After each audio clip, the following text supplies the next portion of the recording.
আজকে আমরা ডেইলি স্টারের আরও একটা সেন্টেন্স নিয়ে এসেছি। এই সেন্টেন্সটা কিভাবে গঠিত হয়েছে, এই ধরনের একটা সেন্টেন্স কিভাবে লিখতে হয়, এই বিষয়গুলোই আজকের ভিডিওর আলোচনায় থাকবে। তো সবাই খাতা কলম নিয়ে বসে পড়ুন। এই সেন্টেন্সটার সাবজেক্ট হিসেবে বসেছে একটা সিঙ্গেল প্রোনাউন, যেটা হেডওয়ার্ড হিসেবে বসে একটা নাউন ফ্রেজ গঠন করেছে, যা এই সেন্টেন্সের সাবজেক্ট।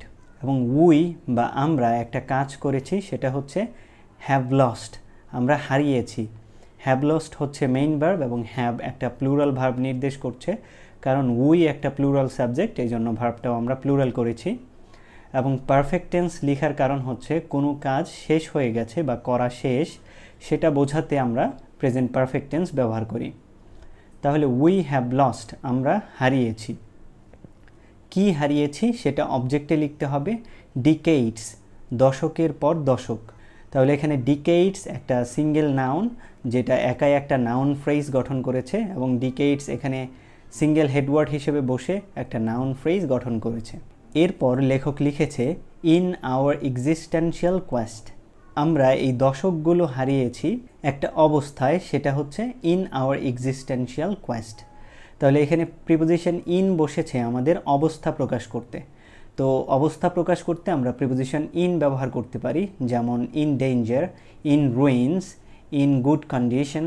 প্রত্যেকটা জায়গায় একটা অবস্থা বোঝাচ্ছি, বিপদরত অবস্থা, ধ্বংসপ্রাপ্ত অবস্থা, এবং ভালো একটা কন্ডিশন বা ভালো একটা অবস্থা প্রকাশ করতে তার পূর্বে আমরা প্রিপোজিশন ইন ব্যবহার করব।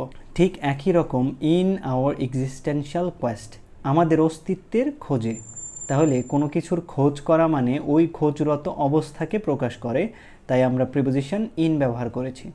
তো প্রিপোজিশন ইন প্লাস একটা নাউন ফ্রেজ মিলে এখানে একটা প্রিপোজিশনাল ফ্রেজ গঠিত হয়েছে, যেখানে কোয়েস্ট হচ্ছে হেডওয়ার্ড। কোয়েস্ট ওয়ার্ডটা আমরা ব্যবহার করি দুষ্প্রাপ্য কোনো কিছু খোঁজা বোঝাতে, যেমন ইন কোয়েস্ট অফ সামথিং, কোনো কিছুর খোঁজ, এই স্ট্রাকচারে বসে। যেমন ইন কোয়েস্ট অফ গোল্ড, স্বর্ণের খোঁজে। ইন কোয়েস্ট অফ ট্রুথ, সত্যের খোঁজে। ইন কোয়েস্ট অফ পিস, শান্তির খোঁজে। তো এইভাবে ইন কোয়েস্ট অফ সামথিং এই স্ট্রাকচারে কিন্তু আমরা কোয়েস্ট ব্যবহার করতে পারি, কোয়েস্ট নাউনটাকে ব্যবহার করতে পারি। তো কোয়েস্ট এখানে হেডওয়ার্ড হিসেবে বসেছে, এবং এক্সিস্টেন্সিয়াল এখানে প্রিমডিফায়ার, যেটা কোয়েস্টটাকে নির্দিষ্ট করছে যে খোঁজটা হচ্ছে আমাদের অস্তিত্বের খোঁজ। তো এক্সিস্টেন্স হচ্ছে এর নাউন ফর্ম এবং এর অ্যাডজেক্টিভ ফর্ম হচ্ছে এক্সিস্টেন্সিয়াল, অস্তিত্বের খোঁজ বা অস্তিত্ব সম্পর্কিত কোনো কিছু। এবং পূর্বে আছে ডিটারমিনার আওয়ার, আমাদের। তো সম্পূর্ণ অংশটা মিলে একটা নাউন ফ্রেজ, যার পূর্বে প্রিপোজিশন ইন অবস্থা বোঝাতে বসেছে। সম্পূর্ণ অংশটা মিলে প্রিপোজিশনাল ফ্রেজ। এটাকে যদি আমরা ট্রান্সলেট করি, আমরা জানি প্রথমে ডিটারমিনার, এরপর প্রিমডিফায়ার এবং এরপর হেডওয়ার্ডকে ট্রান্সলেট করে সর্বশেষে আমরা প্রিপোজিশনটাকে ট্রান্সলেট করব।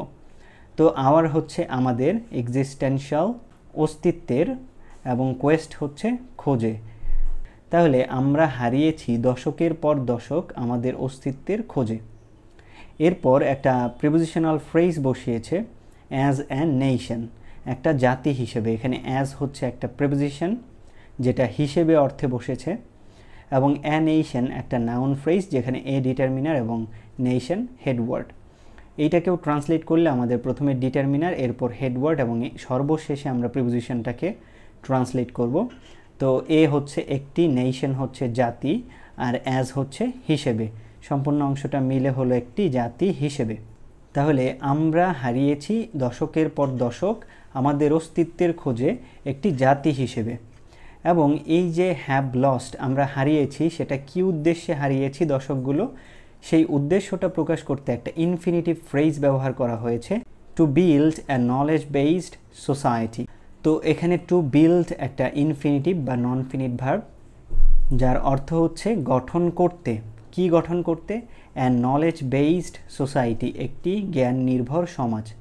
এখানে সোসাইটি হেডওয়ার্ড, এবং সোসাইটিটাকে নির্দিষ্ট করতে আমরা প্রিমডিফায়ার ব্যবহার করেছি নলেজ বেসড, যেটা একটা অ্যাডজেক্টিভ হিসেবে সোসাইটিটার বৈশিষ্ট্য প্রকাশ করছে।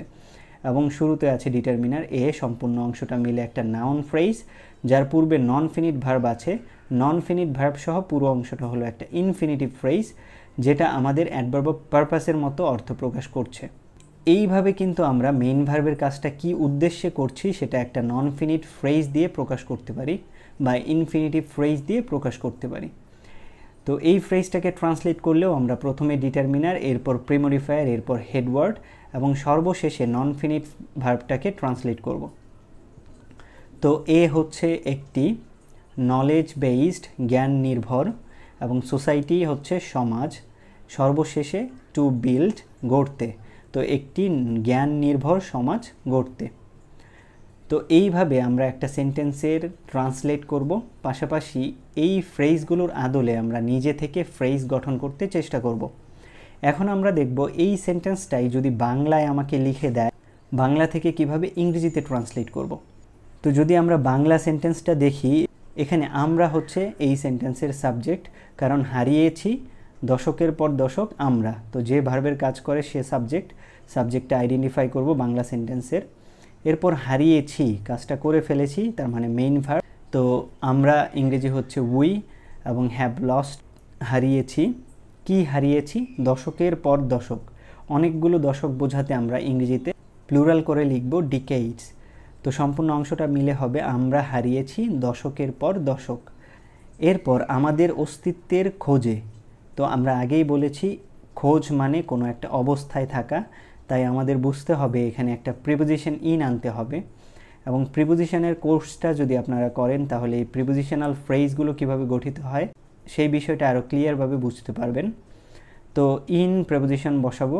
এরপর আমাদের অস্তিত্বের খোঁজে, এটাকে যদি আমরা ইংরেজিতে লিখি তাহলে প্রথমে লিখব খোঁজটা কিসের সেটাকে নির্দিষ্ট করতে দুইটা ওয়ার্ড ব্যবহার করেছি। খোঁজটা হচ্ছে আমাদের এবং অস্তিত্ব।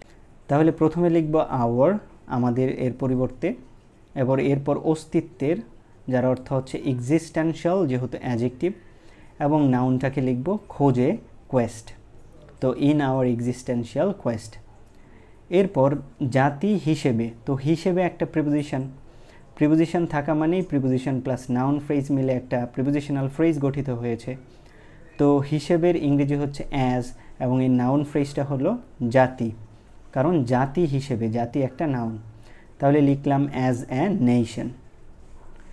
এরপরের অংশটা একটি জ্ঞান নির্ভর সমাজ গড়তে। তাহলে গড়তে এখানে হচ্ছে একটা নন ফিনিট ভার্ব, কারণ গড়েছে, গড়বে, গড়ছে বা গড়েছিল এই ধরনের কোনো টেন্স ব্যবহার করে এখানে বলেনি। তো যদি কোনো একটা ভার্ব টেন্স ব্যবহার করে বলা না হয় তাহলে আমরা ওইটাকে বলবো নন ফিনিট ভার্ব। এবং যেখানে নন ফিনিট ভার্ব আছে তার পূর্বের অংশটা অবশ্যই একটা নাউন ফ্রেজ, যেটা একটি জ্ঞান নির্ভর সমাজ। তাহলে সমাজ হেডওয়ার্ডটাকে নির্দিষ্ট করতে আমরা দুইটা ওয়ার্ড ব্যবহার করেছি, একটি সমাজ এবং জ্ঞান নির্ভর সমাজ। তো এটাকে ট্রান্সলেট করলে আমরা লিখব প্রথমেই নন ফিনিট ভার্ব, ইংরেজির বিপরীত। ইংরেজিতে আমরা সর্বশেষে নন ফিনিট ভার্বটাকে ট্রান্সলেট করি, কিন্তু বাংলা থেকে ইংরেজিতে করার সময় প্রথমে আমাদের নন ফিনিট ভার্ব লিখতে হবে। তো গড়তে হচ্ছে টু বিল্ড, যেহেতু উদ্দেশ্য বোঝাচ্ছে তাই ইনফিনিটিভ ব্যবহার করেছি। এবং কি গড়ব? একটি জ্ঞান নির্ভর সমাজ। তো একটি অর্থে এ, নলেজ বেসড, জ্ঞান নির্ভর, এবং হেডওয়ার্ড সমাজ, সোসাইটি। সম্পূর্ণ অংশটা মিলে হলো একটা নন ফিনিট ফ্রেজ। তো এইভাবে বাংলা থেকে আমরা একটা সেন্টেন্সকে ইংরেজিতে ট্রান্সলেট করব। এই বিষয়গুলো খুব ভালোভাবে প্র্যাকটিস করতে হবে, তাহলে ফ্রি হ্যান্ড রাইটিংয়ের বিষয়টা আস্তে আস্তে আপনার মধ্যে চলে আসবে। তো আজকে এই পর্যন্তই। আসসালামু আলাইকুম।